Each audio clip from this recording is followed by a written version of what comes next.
Good morning.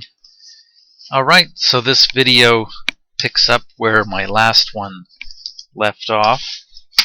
And it's true, I got two ports configured as inputs, and I ANDed both of them together. I found a way to do it. I was having trouble, and I'm very certain it had lots to do with setting up the ADCON register, and I won't digress into explaining that, but for reference I have another Hubert book, that's what I'll call it, on page 36, which talks more about that. So note to self there. I switched to using port B rather than port E,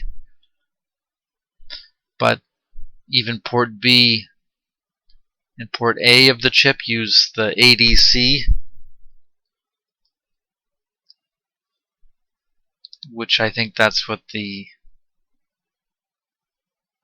analog to digital control registers are. I always knew that, but I somehow got out of the habit of putting that into my initialization type of code. So yeah, setting that got port B working. Now when I originally wrote this code, I had a further test, but maybe I better proceed in order, otherwise it's not going to make sense. So trice D sets port D as an output, trice C, port C as an input, port B also as an input. And I just cleared port B and C just because. I can probably get rid of that and it still works. Maybe I should.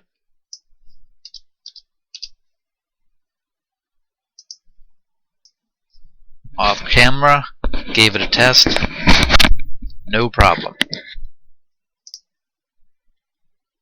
So this is the ANDLW instruction.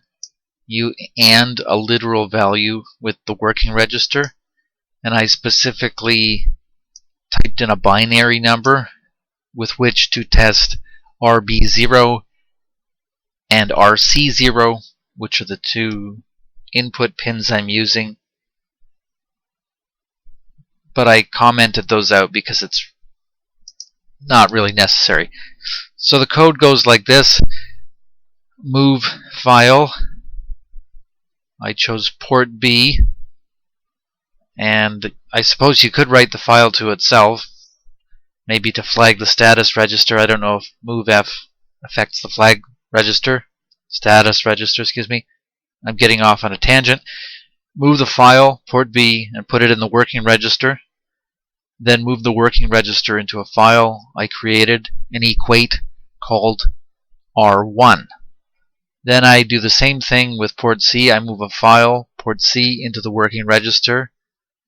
And then I ANDWF with the R1 file, which was port B's data input. So then I AND the working register, which is now port C input, with the file R1, which is port B effectively. Then I move the file R1 into port D, and it worked. There is some lag with the microcontroller in processing that. Like, there's a bit of a delay after I hit the push buttons, and the port D pin, which I suppose is RD0, is a little bit laggy. So I left some comments which just explain what I'm trying to do. So I will move over to my breadboard setup, and hopefully it will be seen that when I push buttons, port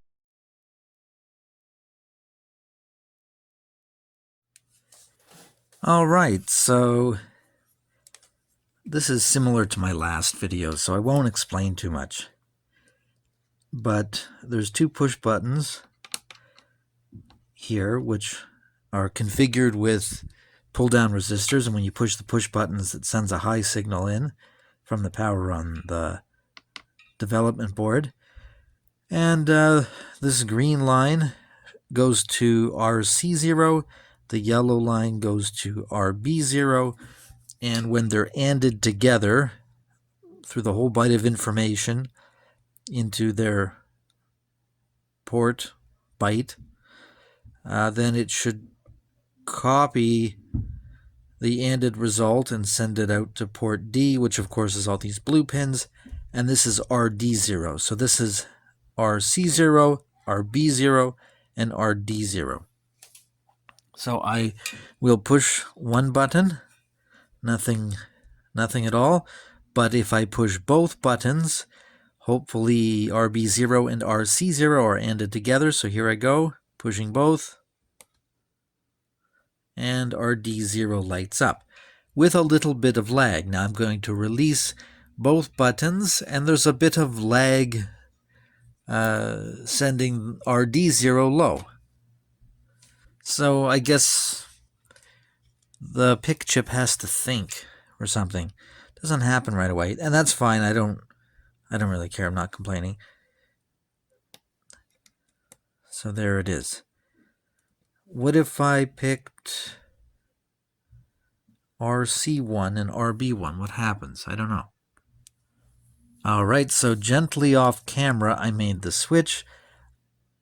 I plugged RC1 in here with this green line, and RB1 with this yellow line. And if I hit the push buttons, RD1 should light up. And it does. So let's try RB7 and RC7. I'll make that switch off camera. Hold on. Okay, so I made the switch off camera. Here's RB7. RC7 is over here. You can't see it. And I will push the buttons, and hopefully RD7 lights up.